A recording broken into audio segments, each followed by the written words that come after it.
আসসালামু আলাইকুম। আমি ফাতেমাতুজ জোহরা, পুষ্টিবিদ হিসেবে আছি আইডিয়াল হেলথ সিটি পুলিশ ফাঁড়ি সংলগ্ন ধাপচিরা রোড, রংপুরে প্রতি রবিবার, সোমবার, মঙ্গলবার ও বুধবার বিকাল ৩টা থেকে সন্ধ্যা ৭টা পর্যন্ত।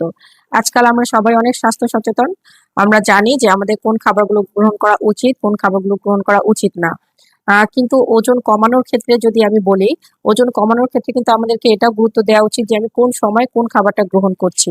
যেমন রাতের বেলা যদি আমি খুব বেশি প্রোটিন, খুব বেশি কার্ব অথবা খুব বেশি ফ্যাট বা খুব বেশি ফাইবার এই টাইপের খাবার গ্রহণ করি, বা যদি কার্ব বাদও দিয়ে দেই, যদি প্রোটিন আর ফ্যাট এবং ফাইবার জাতীয় খাবারও গ্রহণ করি এবং সেটা যদি পরিমাণে বেশি থাকে, বা এটা যদি আমি লেটে গ্রহণ করে থাকি, এটা কিন্তু আমার ওজন বাড়িয়ে দিতে পারে বা আমার শরীরে কিন্তু ফ্যাট স্টোর করতে পারে।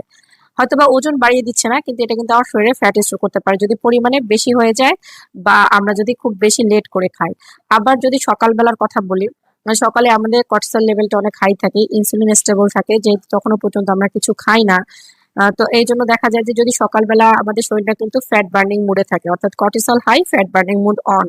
এবং এই ফ্যাট বার্নিং মুড যখন অন থাকে, তখন যদি আমরা ইনসুলিন স্পাইক করে যে সকল খাবার, অর্থাৎ সিম্পল কার্ব বা যেটা রিফাইন্ড কার্ব এই ধরনের খাবার যদি খাই, তাহলে কিন্তু দেখা যাবে সেটা আমাদের শরীরে ইনসুলিন স্পাইক করবে এবং আমাদের যে ফ্যাট বার্নিং মুডটা সেটা অফ হয়ে গিয়ে ফ্যাট স্টোর মুড অন হয়ে যাবে। অর্থাৎ আমাদের সকালে যদি খাবার নির্বাচন করতে বলা হয়, সেক্ষেত্রে protein, fibre, fat, complex carb এই গ্রুপের খাবারগুলো কিন্তু আমরা গ্রহণ করতে পারি। আর যদি আমরা চাই যে আমাদের ফ্যাট বার্নিং প্রসেসটা অব্যাহত থাকুক, তাহলে অবশ্যই আমাদেরকে সময় মেনটেন করে খাওয়া উচিত। শুধুমাত্র ওজন স্কেলে ওজন কমানোটা কিন্তু মুখ্য না, আমাদের কতটুকু শরীরের মেদ কমছে এটাও কিন্তু গুরুত্বপূর্ণ। অবশ্যই যারা ডায়েট করবেন তারা এটাকে মাথায় রেখে করবেন যে আপনার ডায়েট আপনার সাস্টেনেবল ওয়েতে ওয়েট কমাচ্ছে কিনা।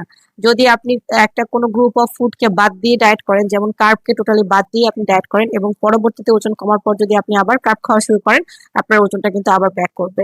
তাই অবশ্যই ডায়েট করার ক্ষেত্রে ক্যালোরি ক্যালকুলেশনের সাথে সাথে খাবার নির্বাচন এবং কোন সময় খাবার গ্রহণ করছেন, এই সকল বিষয় কিন্তু মাথায় রেখে আপনাকে ডায়েট করতে হবে। সবাই ভালো থাকবেন, সুস্থ থাকবেন। আসসালামু আলাইকুম।